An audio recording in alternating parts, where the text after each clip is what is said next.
as we begin.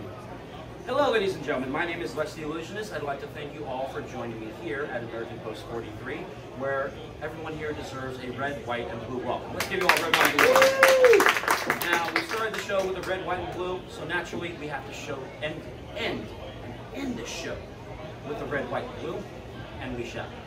Now, to begin this show, I'd like to tell you a story how I went to Vegas earlier this week. There's the largest magic convention in the world, and the theme had Magic Live, where David Copperfield goes, Matt Franco, Shin Lim, everybody goes, and we all collaborate. We have a bunch of fun there. There's a bunch of pictures on my phone. If you don't believe me, I'll show you after the show.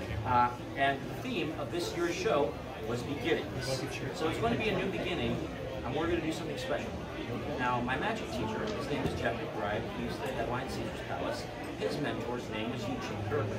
Eugene once said that he would put his entire show in a box just this size and travel all over the world to many extravagant countries, which was surprising because he graduated from Yale and Princeton and became a magician with a degree in philosophy. We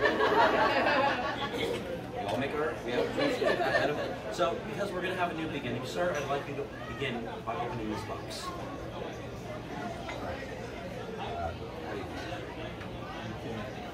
All right. Begin. You want to try opening the box? You want to try opening the box? Easy, easy. Beginning's not the end. There's 45 rabbits in there.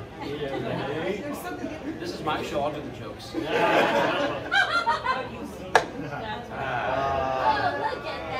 Inside is the beginning of my show. In the show, we have a red pill, a blue pill. She's going to want the blue pill because it's clear that she's already gone down the rabbit hole. A magic wand, a single prediction card, and a TSA safe envelope. Now inside of here, there is a prediction, and this prediction is going to remain inside the TSA safe envelope until it is time for it to come out.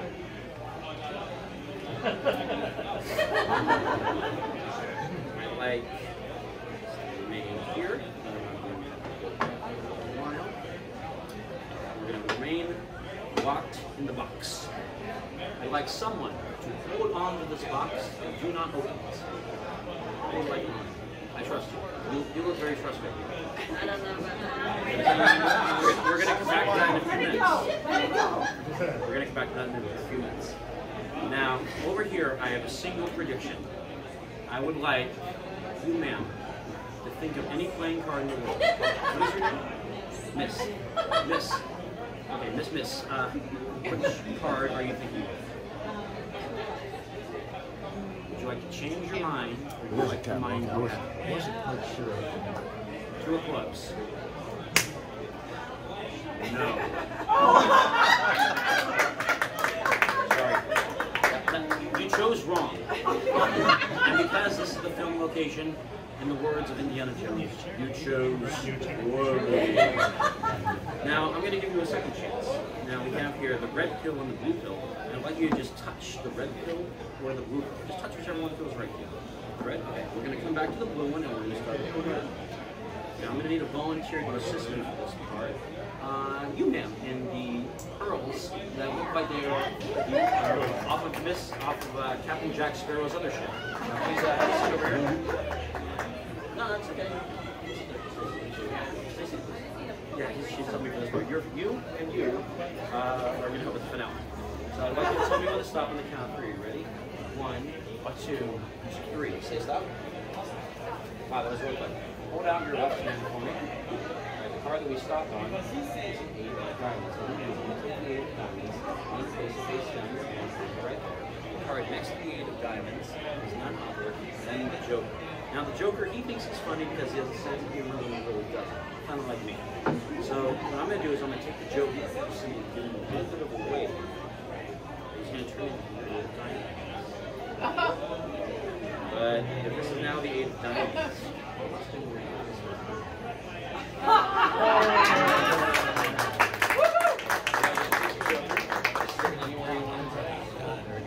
now I haven't cut the card cards. I haven't shuffled them, nothing. They've just been right here.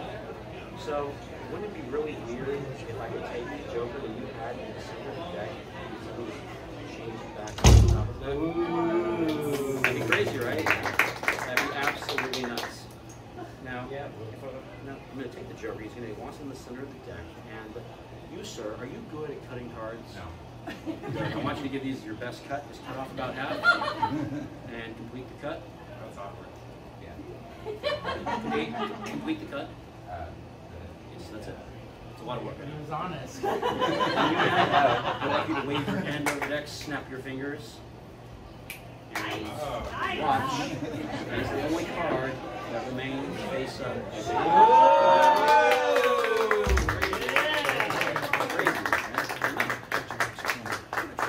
So good, I had to do it myself. Now, who here is a fan of blackjack? Yes. Any other blackjack fans? You're helping with the prediction. You're helping. Who here is a fan of blackjack? Yeah. All right. You, sir? You are? Sure. All right. I would like you to move a little closer, and you're going to help me out with this. Now in blackjack you have aces and you have tens, usually done by face cards. So I'd like you to choose if we're going to use the jacks, the queens, or the king's face effect. Which one would you like to use? Queens. Queens. All right. So we're going to take the queens out of the deck. Good choice. Good choice. Fantastic. One king. That's two. That's three. And that's the fourth. That's a five. We're going to leave that there. So we have here 1, 2, 3, 4 queens. And you said you were very good at blackjack, right? So I need you to do this. I need you to help me with this next part, okay? Tell me when to stop on the count of 3, not 1, not 2, but 3. Are you ready? 1, 2, 3. Say stop. Stop. That was really quick. So you stop me on here at not 1, not 2, but all 4. Now, people assume that because I'm doing magic that I'm using trick cards, or that I have 5. Yes, no, actually, I don't use trick cards, but people accuse me of having more than one ace in the deck. They're like, oh, there must be 52, or there must be 75 aces in that deck. I'm like, yeah, 75 cards in a 52 card deck. But I'd like everyone here to verify that there are no other aces in this deck, except for the ones I'm looking at. No other aces? Alright, so I'm going to take this, and I'm just going to take the aces and put the blue pill right on top of it so that they don't move. Okay? Now, next up, I am going to have who here help me out? You, sir. You look like an amazing, trustworthy gentleman. So I'd like you to cut off about half the cards for me. Yeah, cut off about half. Cut half. Very good. And we're going to leave it there. No, put it. It's going to stay here. And since you're over here, you're going to help me. I'm going to have you place the Queen of Diamonds right on top of the cut cards, face down. Come on. It's okay. It's okay. The more that you guys drink, the better my magic will. So drink up. All right. I'm simply going to take the Queen, and she's going to be centralized into the deck. You're going to do the same thing with the Queen of Spades. I'm going to place her face down right there. I'm going to take about 5 or 6 cards, place her right on the top of there, and do the same thing with the Queen over there, and then also with, last but not least, Queen of Clubs. Place it on top. Now, you said that who's the blackjack player? You, sir, right? So you're familiar with the fact that the dealer tends to get blackjack more often than the aces do, right? It's the stat that we can't help. And the theory I have behind that is that the dealer has simply trained those aces. I'm going to prove it to you. If I take off the blue pill and I put the red pill right back on top of the aces, and you, sir, tell the aces to rise up. Rise up. Good job. Good job.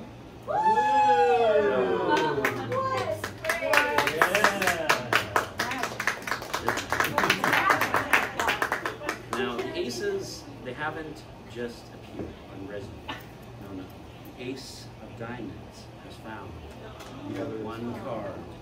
The ace of spades has found one card. The ace of hearts, ladies and gentlemen, has found one card. And the ace of clubs has found one plane. The ace of clubs has found its mate, the queen of clubs. The ace of hearts has found its mate, queen of hearts. The ace of spades has found its mate. Queen of spades, and the ace of diamonds has found its mate. Queen of diamonds. Leaving all four players with blackjack and the keyboard with absolutely nothing. Now let's do something a little crazier. Now many people may or may not know that in each of my hands I've had carpal tunnel surgery, and I'm going to show you now a demonstration of extreme skill after years and years of playing with my deck in my room. Hey, don't go there. So I'd like you to just touch any card that you like. Just touch one, doesn't matter which. That one? Hey, this is my shoulder. Take a look at the card that you got touched. I'd like everyone to memorize it, okay? Everyone see it? Alright, that card is simply going to be lost into the center of the deck. And with a series of skillful demonstrations, I'm going to show you something special and magical. One shuffle is going to be done with the left hand.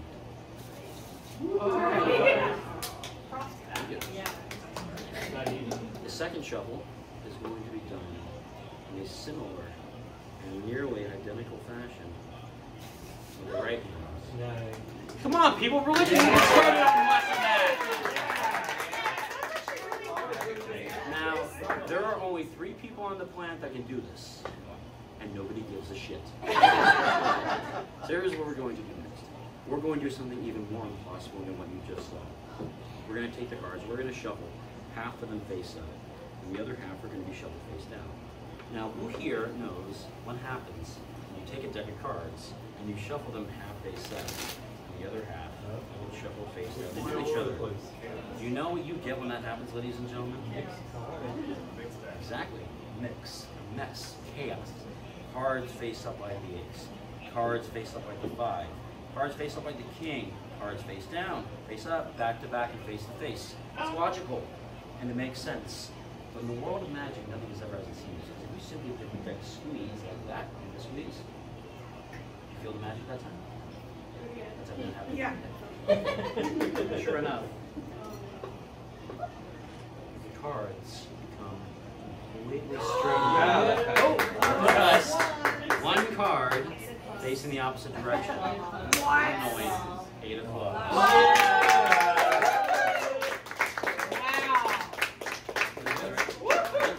Now, let's say we want to do something a little crazier, such as reading minds. You, sir, with the owl. You look like my type of person. There's owls inside the magic world, and I'd like you to step forward, please. Now, this trick, this magic illusion, is about my dad, so you'll find out how in a few moments. But in order to start, we're going to have to do a little bit of mentalism, so I'm going to have you tell me to stop on the count. Are you ready?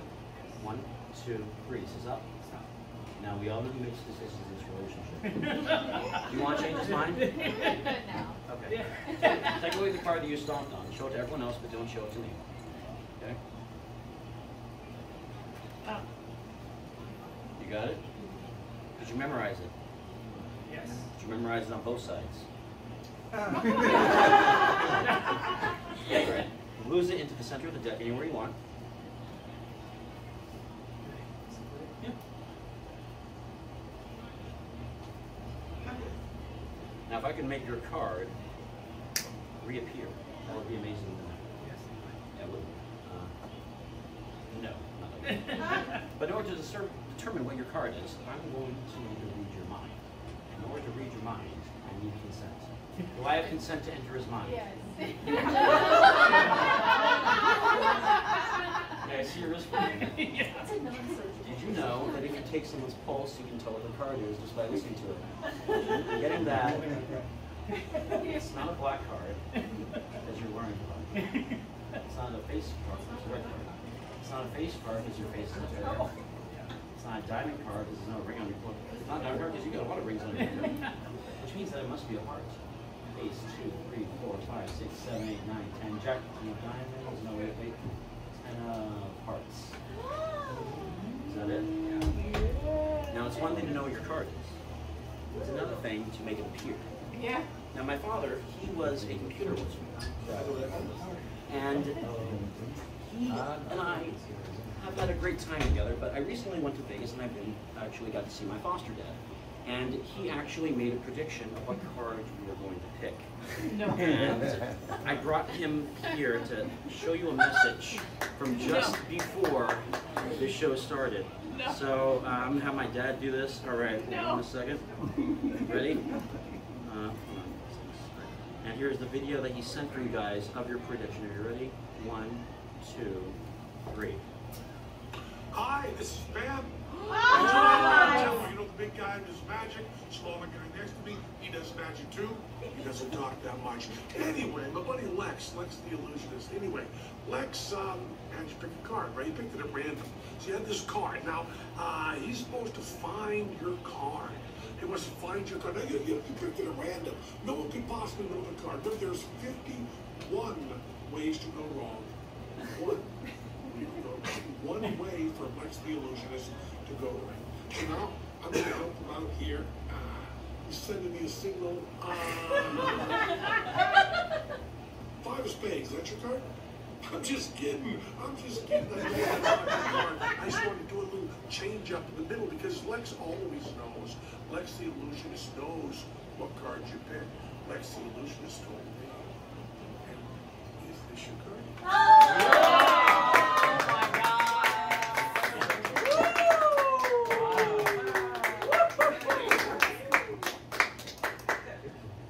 Did say that there are 51 ways for this to go right. But only 51 ways for this to go wrong, but only one way this can go right. And what we started earlier, where is that box? I got the box. You have the box! The box. Now you're The box. All right. Now, do you see, let's see if we have your card in here, and crap, it's actually not there. Look. Tell me if you see your playing card there. Just take a quick look and tell me if you see it there. Let me get that. That's because the cards jumped out of the deck and the somersault across the room, off the wall, and it landed inside of your back pocket. You don't believe me? Check your back pocket. Check your cheek. Check your back pocket. Left cheek. It's not awkward at all. Left cheek. Left cheek. Do you feel it there? There's nothing there. No? No? No, but that would have been amazing, right? Yeah, because the card jumped out of your back pocket, did another somersault across the room, and did what man did, a new beginning. Let me see the box. Place it over here. Inside the box, ladies and gentlemen, there is a TSA safe envelope that you saw earlier. I'd like you, ma'am, since you seem very excited and pretty I'd like you to rip this open for me. And wait, show it to the camera on the other side. They're going to get a kick out of that. Rip it open and show everyone what's inside. It's strong. Well, I need practice with my ripping, but Watch the wine. Watch the wine. yes! First We have our priority. It's okay. It's all in the struggle. What does it say? It says a new beginning. Oh no. Anybody see the beginning?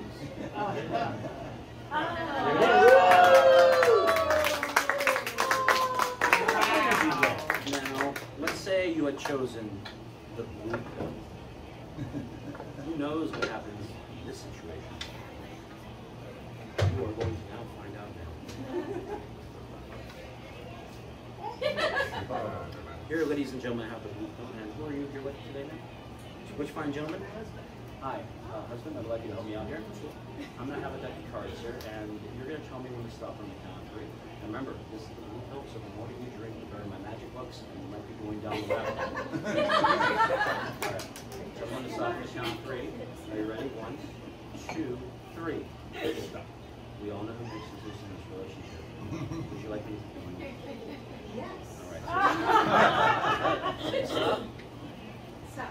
Very good. Take a look at the card you stopped on. Show it to everyone else, but don't show it to me.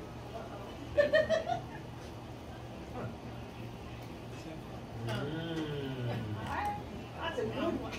You got it? Yeah. Did you memorize it? Yeah. Did you memorize it on both sides? Yeah.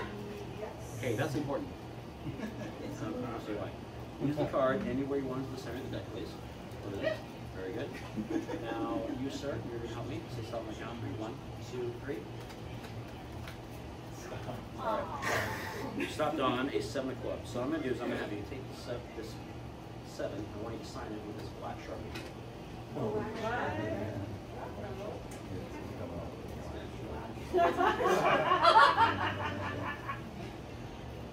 Very good. Are you a doctor? I can tell. Alright, here's what we're going to do. I'm going to take the 7 and I'm going to lose it in the center of the deck with not 1, not 2, but 3 cuts. Now for the very first time, what was your card?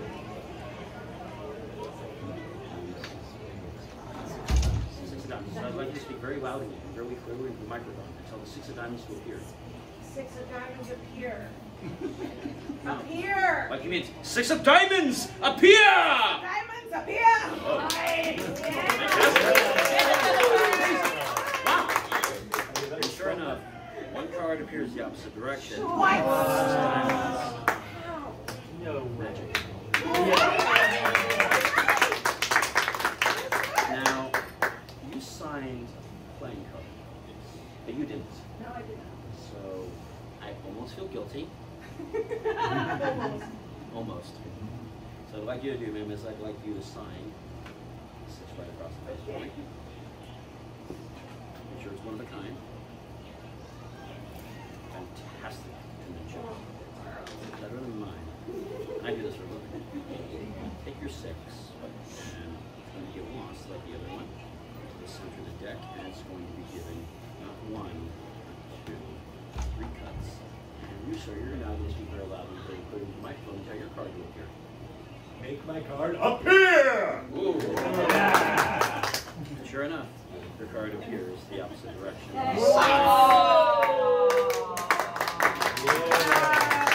Let's say we wanted to make this a little crazier and make a memory of today. A merger, if you will. Sir, if you'll stand right over here for me, please. On this side. Thank you. We're going to take the 7, and I'd like you to hold your hand out in a very ladylike manner towards your husband. Put your hand face up. In that case, you hold your hand in a very gentlemanlike manner. Place the card on top. You place yours in a ladylike manner on top of his. By the power invested in me by the American Legion, I now pronounce you magically intertwined. Remove your hand. Remember I said something magical would happen? It did.